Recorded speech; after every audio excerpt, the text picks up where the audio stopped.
Some of Donald Trump's staff picks don't appear to exactly match with his campaign promises and rhetoric, especially where it concerns Wall Street. Steve Mnuchin and Steve Bannon both formerly worked at Goldman Sachs, and the firm's current chief operating officer, Gary Cohn, is now being considered to lead the Office of Management and Budget. To discuss it all, we now want to turn to Vanity Fair contributing editor Bethany McLean, who also previously worked herself for Goldman Sachs. And Bethany, there's a long history, really, in Washington of Goldman Sachs employees and the payroll coming to work in the government. A few examples include former Treasury Secretaries Hank Paulson, Robert Rubin, President Obama's former chief of staff, Rahm Emanuel, also on the payroll. What to make, then, of this kind of influence over multiple administrations?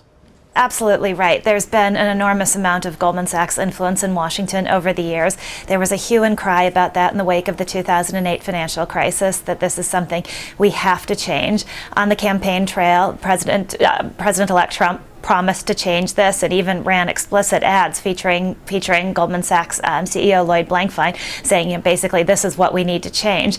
And here we are with an incoming administration that looks to be very heavily stocked with Goldman people. So it's quite ironic. I spoke earlier today with Congresswoman Marsha Blackburn, who's a part of the transition team. And when I asked her this very question, she said, well, what you're really seeing, especially as it regards Wilbur Ross and Steve Mnuchin, is the outsiders who've been insiders. What do you make of that characterization? That might be the way it is. One of the things, we in the media, pundits have been wrong about President-elect Trump all along. And I feel like it's definitely a case of watch what I do rather than what I say. And I feel like that's probably going to be true of the people he puts in these slots as well. Steve Mnuchin, for instance, was at Goldman, but he is no longer there. He's not a guy he's not one of the economist insider types who you might have thought would have been appointed to run Treasury, like Tim Geithner, like Jack Lew, who are very much those insider types.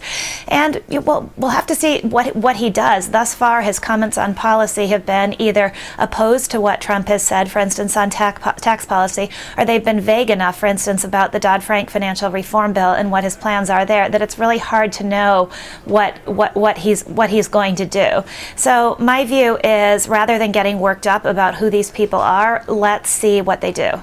What do you see happening to things like Dodd-Frank and other regulations put in place post-financial crisis?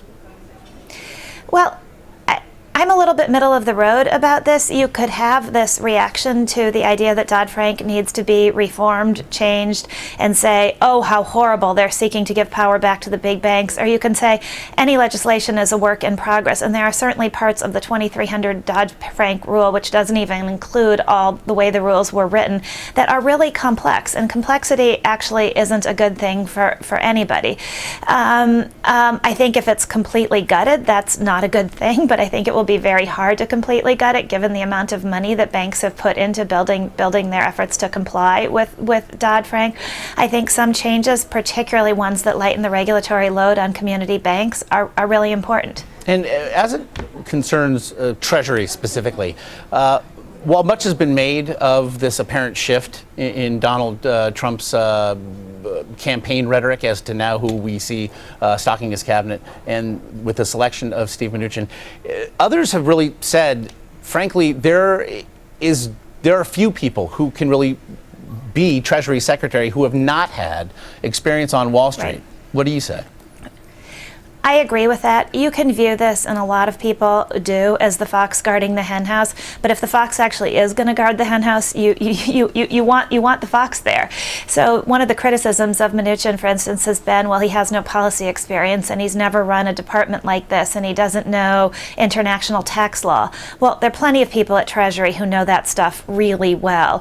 The thing that you can't teach someone who doesn't know it is just the cynicism and the knowledge and the deep understanding of how the financial markets work that a guy like Mnuchin has. And if he uses that to good ends, I think that's a good thing. I don't think that's a negative. I think it's a positive. Bethany, I also want to ask about the stock market. We saw futures, of course, election night plunge. But then the market itself, the Dow has risen to record levels since the election. What do you make of Wall Street's response thus far here? Schizophrenic. I think it's. I think it's premature because, again, I think with this president-elect in particular, it's going to be watch what he does rather than what he says, especially when what he has said so far is so contradictory. So I think stock market celebration is premature. Certainly, the major promise to me that the incoming Trump administration is making is this idea that they can get the American economy to grow again by 3 or 4%, and that it's just a matter of convincing companies to keep jobs here and lightening regulations and getting banks to lend. We all know it's way, way, way more complicated than that. But if they can accomplish half of what they're talking about, there is a big reason for optimism. But that it's not going to be easy. Donald Trump will be visiting the Carrier plant today in Indianapolis alongside his VP-elect, Indiana Governor Mike Pence today. Is that a win for Donald Trump? I mean, it's definitely a publicity win, and it's a very small win, but it's a drop in the bucket, especially in the face of these two immense changes that have been affecting our economy, one being globalization and the other being technology.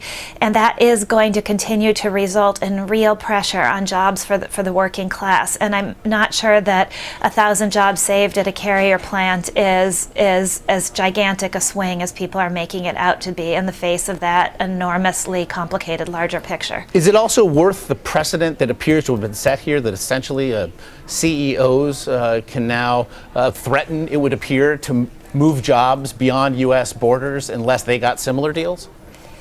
Well, that's not a new precedent, right? CEOs have been threatening to do that for a long time, and cities have been extending tax breaks and all sorts of other accommodations to them. To go back to Goldman Sachs, right? They kept their offices in Manhattan in part because of large inducements extended by the city to stay there. So this is nothing new. It's perhaps a variation on that theme, but it's nothing new.